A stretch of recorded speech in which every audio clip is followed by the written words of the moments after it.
and welcome to the Author Roundup, a special segment of the Book Connection Show where we meet up and coming indie authors and talk to them about their recently released books.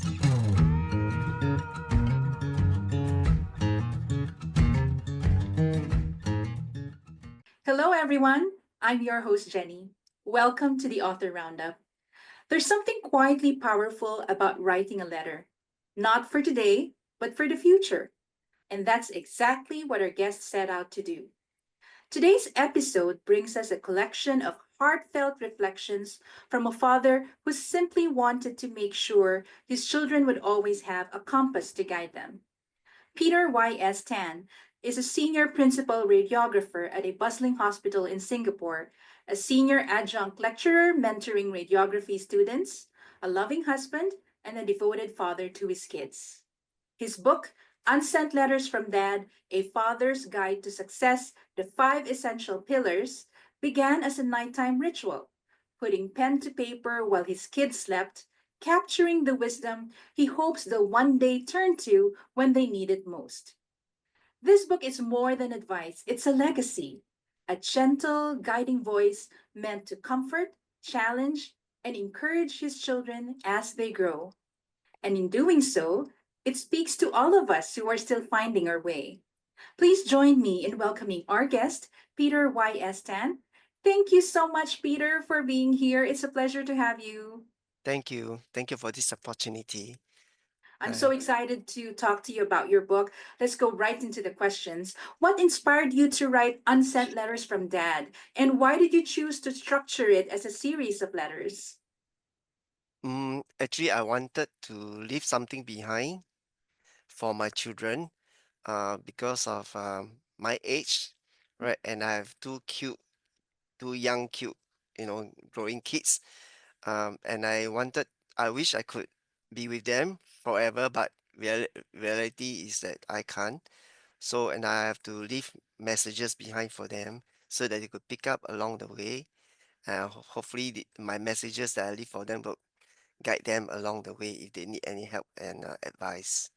But it's actually also more than that. It's not just about my kids.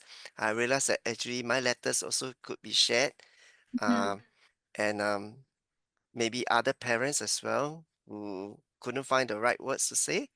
So I wish that my collections of these letters to my kids actually would resonate with them as well. Uh, so I just hope I could just make it meaningful, not just for my kids, for everybody else's as well. I see. All right. I think every parent feels that, right? The desire to be with their children forever and, somehow guide them as they grow older. But were there any specific life events that made you realize that you wanted to preserve your thoughts for your children? Yes, because I have been, ever since being a father, being a son myself, and having made mistakes and having to watch my kids grow up, and I've seen other people around us that also have raised to the top and made mistakes, and while hoping for my kids to grow up and be successful in their life, um, I wish I could sort of alert them to the dangers, mistakes that they might make or encounter in life. And so I wish that um, I could leave something for them as a guide, uh, to leave my words behind with them, if even if I'm not there anymore with them. Mhm. Yeah, that was the motivator behind this. I see. So, having said that, did you originally intend this book to be published, or did it start as just a private project that just evolved over time? Actually, it started as something private, because I wanted to write them something to guide them, and because I have also been trying to learn lessons on my own as part of my career and my own development, my own studies, and I wanted to share whatever I've learned through all these years with them. And the letters get, more. I mean, I just had more and more things to share with them, and Well, and over time, I also felt that maybe it, I might actually benefit other people's, you know, children as well, and my even younger colleagues that are actually working, which I have been doing. So I thought, well, a book project might be, just right at this time Yeah. to, yeah, It might also help out other people. So it's a good idea yes. to turn it into or publish it into a book, right? Yes, right. Okay, so you said that this is originally intended for your children. How has being a father shaped your understanding of success? I I realized that uh, even as a son, my parents did not force me to go in any direction. They just let me discover my interest, my hobby, and thankfully that I get to enjoy what I am doing today. Uh, and I'm very thankful. And as a father right now to my children, I try not to push them in towards being an engineer or doctor. As many people would define success by the occupation they enter. I I would want my children to define their own level of success, and ultimately how do they sustain it. uh, you know so the success is just a journey, and it is continuing to give them joy in whatever they do, and this is how I define my success, and ultimately I wish my children understand that as well. Mhm.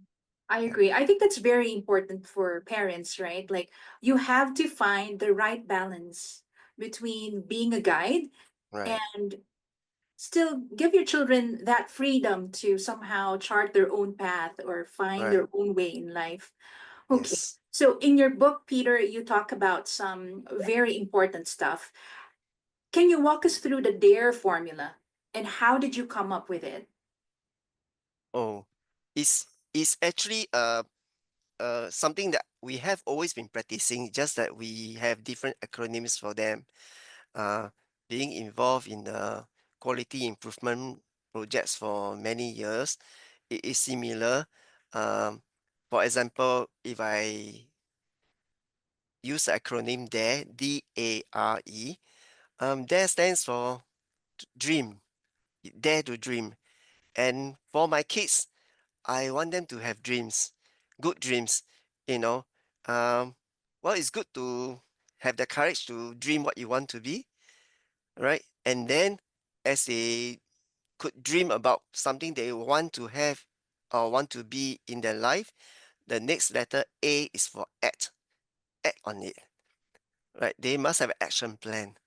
And when they act on it, then R is for reflect, right? When you reflect and you improve, this is where your progress comes. So the last one is to exceed expectation. So DARE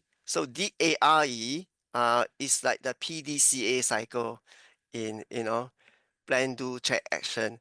But in real life, for our own personal growth, it means to you dare to dream, you act, you have an action plan, you always reflect and you improve, and then you exceed expectation. So each time with this cycle, it becomes second nature to you, and you can become even better and better. So if you adopt this as part of your daily life, you can only be better. I Yeah, see. So you told us about the acronym for DARE and the meaning behind it. How right. can someone begin applying the DARE principles today, regardless of their age or stage in life? Well, I mean, because as I work with my junior colleagues, right, while they enter the profession, they are joining the profession as newbies, and I would sometimes ask them, "What do you want to be in, 5 years down the road?" I'll ask them, "Do you want to be a specialist in any of the modalities?" So I start walking with them.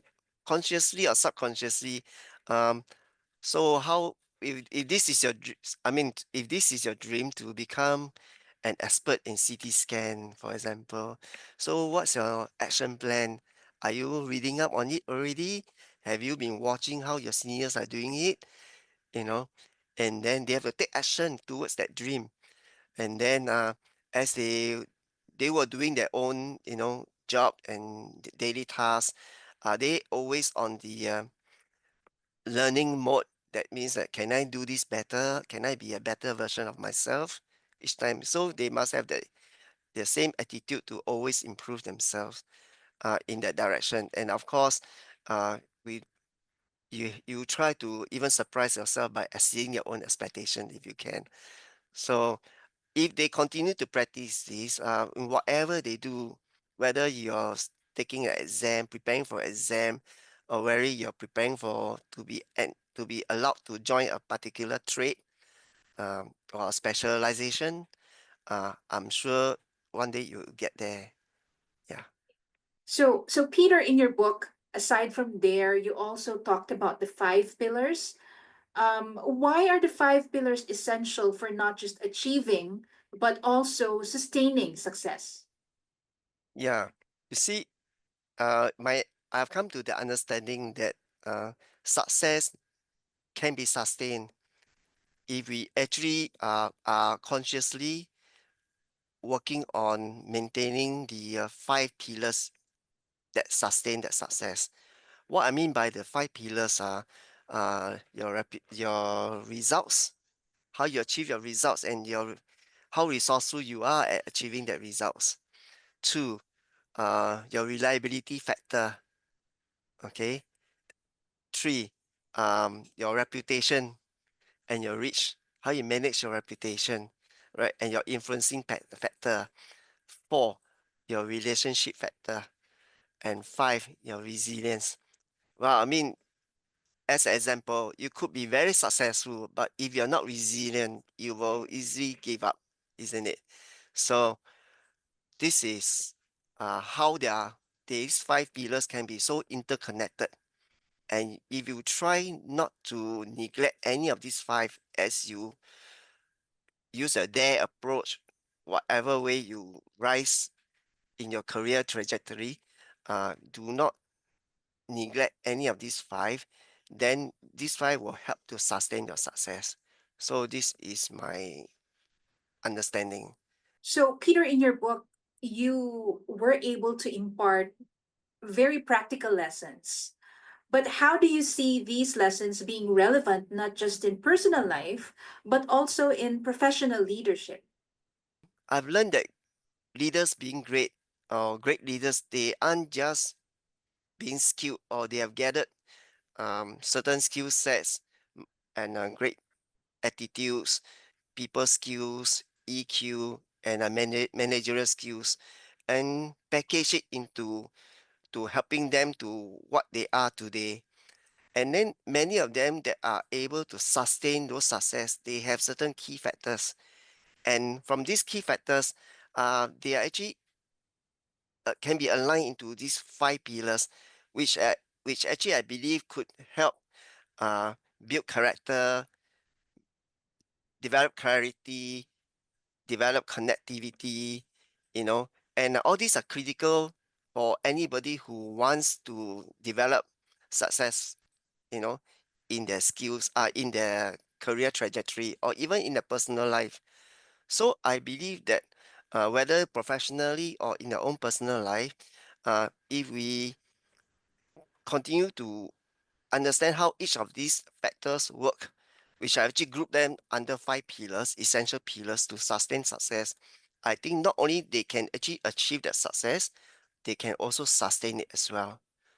Going further from this, right, is which is on the professional side for i- companies or industries, or even from schools who are graduating young professionals into the job market.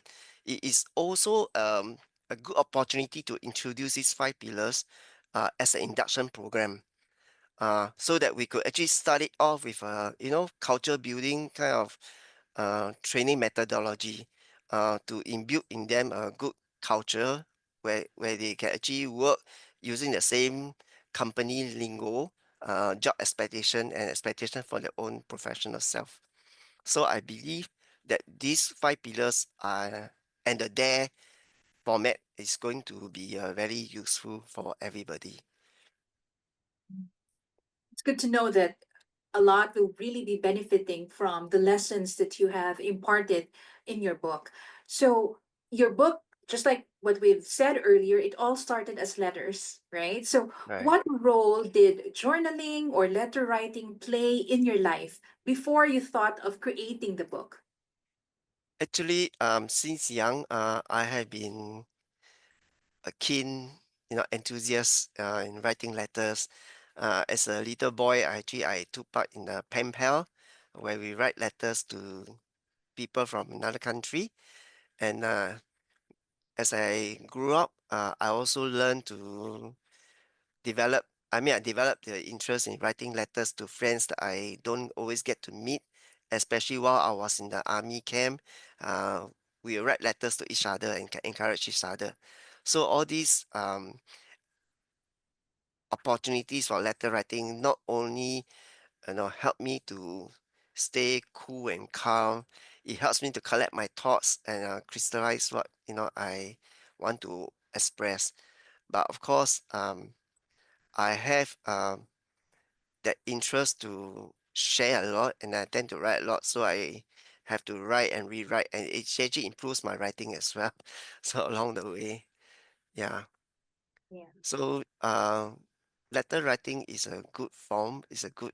Uh, it's also a therapeutic way as well.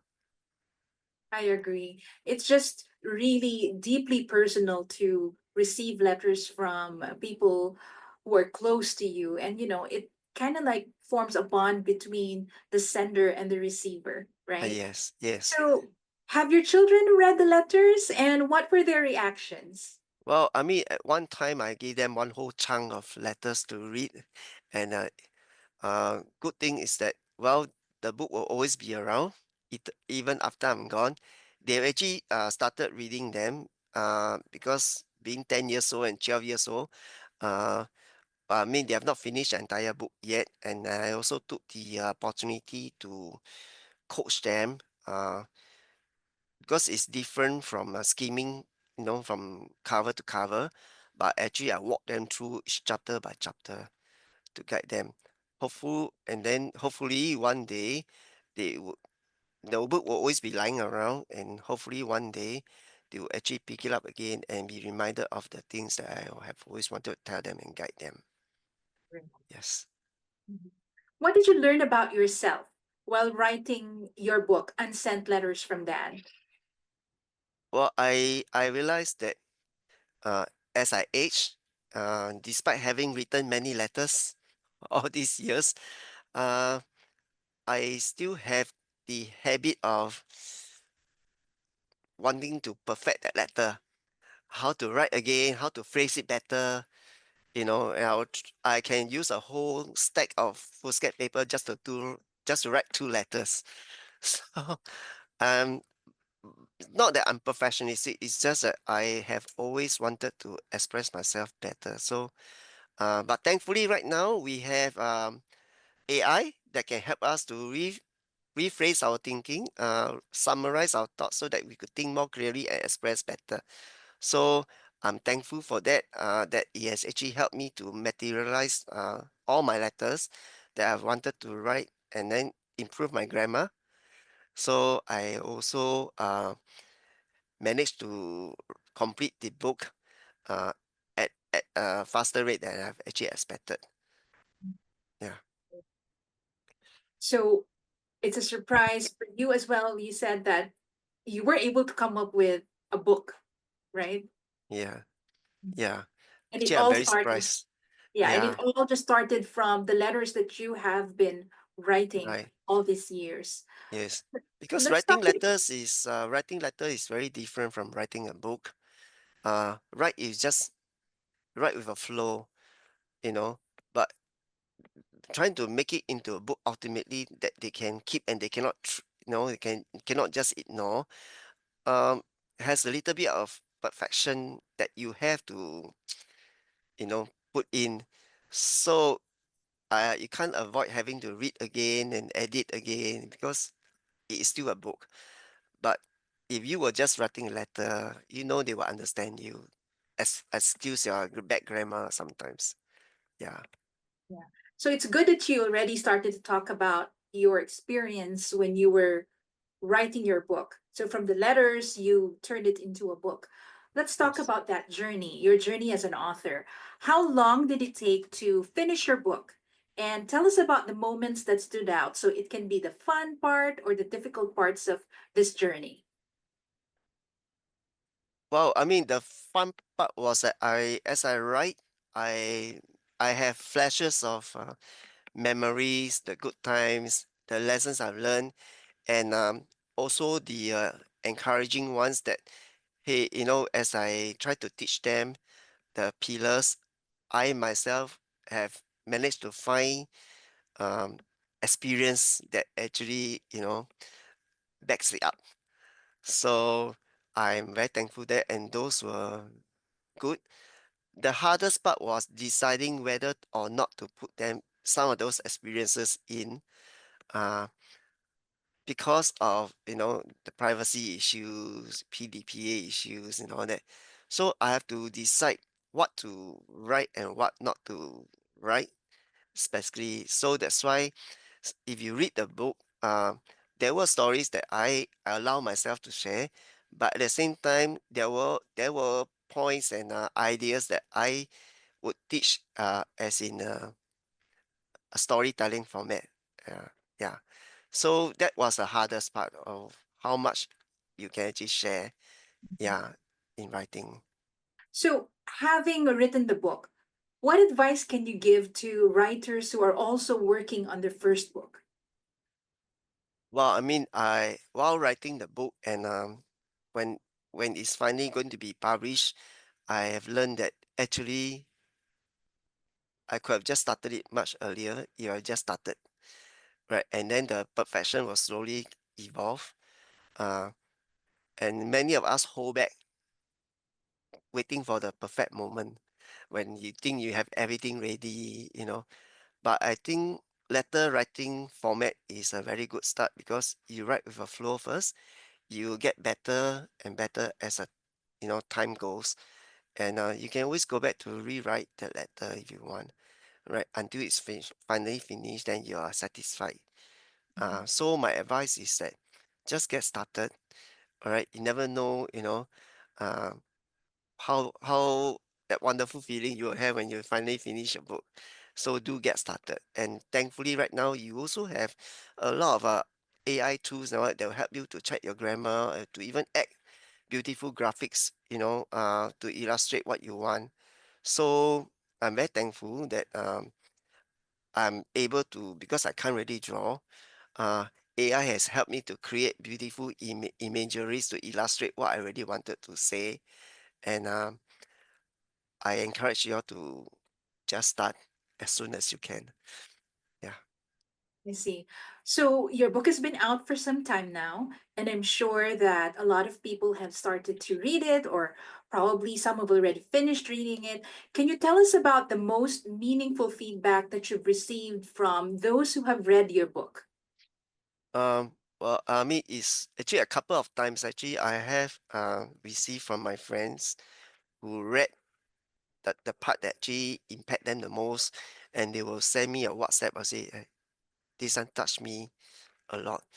You hit something in me. Some will say, oh, it inspired me. I have things that I want to tell my kids, you know, and and one of the most touching one was when a friend told me that she wished her she could actually heard it from her dad, the same things which probably he didn't know how to express it. He has his way of teaching her, but she wished that there's someone that able to write that letter and then tell her the same things. So I realized that I was on the right track for my kids, and I wish to share this, and hopefully the ideas inside, the guides that are inside will resonate with every parent uh, for their kids. Yeah, That must have been amazing to hear how much impact your book has on someone. Right. yeah. Okay, so Peter, what are your goals for your book this year? Do you have plans of writing another book in the future? Yes, in fact, suddenly from this book, there were suddenly many ideas that came just they just sprung up, and one of them is to convert this or rewrite this in a different language to reach a different pool of people. Uh, like for example, in Chinese or in Vietnamese, right, to help them as well, and also even in manga form, which my girl has promised me, she will help me to do this in manga to let children learn on their own as well to guide them.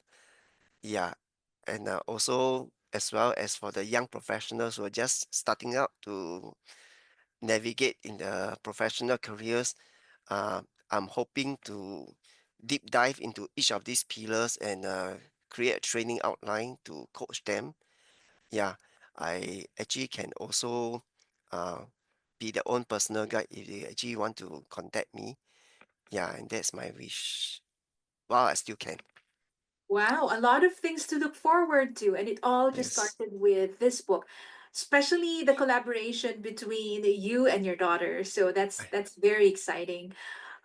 Peter, as we wrap up this conversation, what's one lesson that you hope continues to ripple beyond your family and into the world? Well, I mean, I wish that um, everybody would succeed in whatever they are doing, and but not only to be successful, whichever way they define that success by, but to live a good life, to be good to people, always so that your success is always, your happiness is always sustainable, and not only that is shareable. Yeah. So actually, that is my wish. Yeah. Mhm. I'm sure that your book will be very helpful in doing that. Lastly, please invite our viewers and listeners to visit your website or follow you in your social media, and then of course get a copy of your book. Yes, please. If because this book, the Unsent Letters from that is actually you can actually Google them online, or you can actually go straight to partridgepublishing.com to get a copy, whether it's in hard copy, soft copy, or ebook format, which is in color, beautiful color. Okay, more instant download if you want. And well, when you actually Google, you actually can come across Google Books and Amazon as well. So do feel free to go online and quickly grab your book. But if you want to sort of contact me as well personally, I'm very happy to make friends with you. You can email me at yusong213 at gmail.com. That is my personal email. Or you can come to my Facebook. Uh, at You can look for me at Yusong Tan on Facebook. Yeah, Okay, so thank you so much, Peter, for sharing the heart and intention behind your book. These thank you so much. reflections, though written for your children, they carry timeless lessons on character, resilience, and the values that truly sustain success. And it's a perfect reminder that the most powerful guidance often comes in quiet, consistent ways. So you can get a copy of Unsent Letters from Dad, A Father's Guide to Success, The Five Essential Pillars by Peter Y.S. Tan, available in hardcover, softcover, and ebook formats through Amazon.com, BarnesandNoble.com, Partridge Publishing's online bookstore, and of course, other resellers. Thank you for being with Thank us you so today. much. We'll Thank see you you so on much. the next episode of the Author Roundup.